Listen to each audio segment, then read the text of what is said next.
Ha sido pues una década de sangre la que hemos vivido en manos de este miserable de Víctor Polay. Veamos qué cosa fue el MRTA. De casi 2 años, vuelve a las rejas luego de un seguimiento de 3 meses por parte de la DIRCOTE. Este siniestro y desaliñado personaje que grita a viva voz una arenga en favor de la agrupación terrorista Movimiento Revolucionario Túpac Amaru es ni más ni menos que Víctor Polay Campos, el día en que fue capturado por segunda vez. Con esta captura, el delincuente Polay Campos pasa a ser el primer candidato para que se le condene a cadena perpetua dentro de la nueva legislación contra el terrorismo. Este mismo sanguinario terrorista podría ser liberado gracias a que la CIDH ha declarado admisible una denuncia de Polay con la cual busca tener un nuevo juicio. Así pues, una vez más, esta comisión Caviar y Progre buscaría decirnos a los peruanos cómo es que debemos juzgar a los terroristas que desangraron nuestro país. La denuncia presentada a nombre de Víctor Polay Campos por una serie de peticionarios, donde reclaman por hechos que van desde su captura en el año 92, 93, juzgamientos acontecidos en el 2005, 2006 y otras habeas corpus.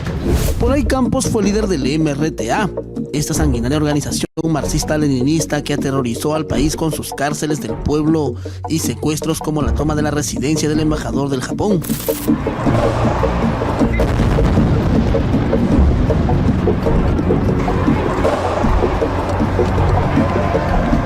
Este terrorista, militante e hijo de un ex militante aprista está preso con una condena que, según el INPE, cumplirá en 2026. Sin embargo, en todos estos años, desde su captura y posterior enjuiciamiento, ha intentado que organismos internacionales que suelen ser tan condescendientes con este tipo de terroristas lo salve de la cárcel. Creo que es momento de pedirle al ministro de Justicia, a las altas autoridades de nuestro país, que armen un apropiado equipo de defensa, porque este caso es absolutamente emblemático. Puesto que Víctor Polay no fue procesado con las normas que lo establece el ordenamiento procesal. Asimismo, él fue condenado y con jueces sin rostro, y ha habido pues una violación a la Convención Americana, y las Naciones Unidas han sido muy claras, ¿no?, de un nuevo proceso. Así argumentaba ya por el 2002 el abogado de Polay luego de que Naciones Unidas pidió al Estado peruano que lo libere. Porque si la Corte Interamericana de Derechos Humanos dicta una sentencia, esa sentencia sí es vinculante y por lo tanto el gobierno peruano tiene que acatarla, tan igual como lo que ha sucedido con la sentencia en el caso de los chilenos.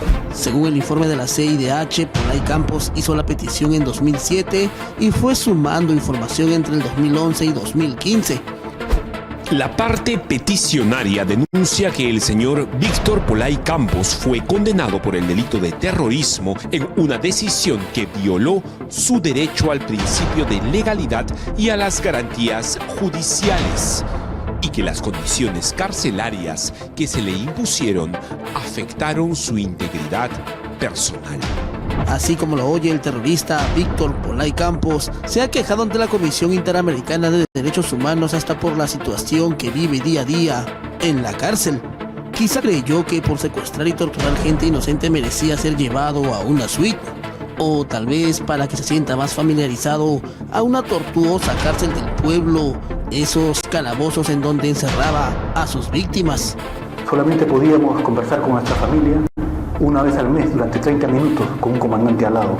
Es decir, nosotros del MRTA en la base naval durante un año solamente podíamos conversar 6 horas. El resto del año era silencio.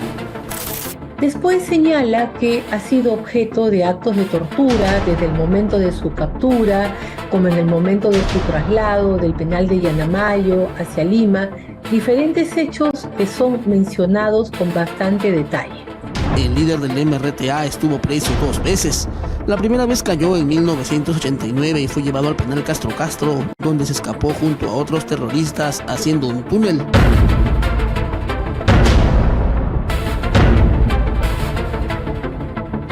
En 1992 fue recapturado y condenado por un tribunal sin rostro a cadena perpetua.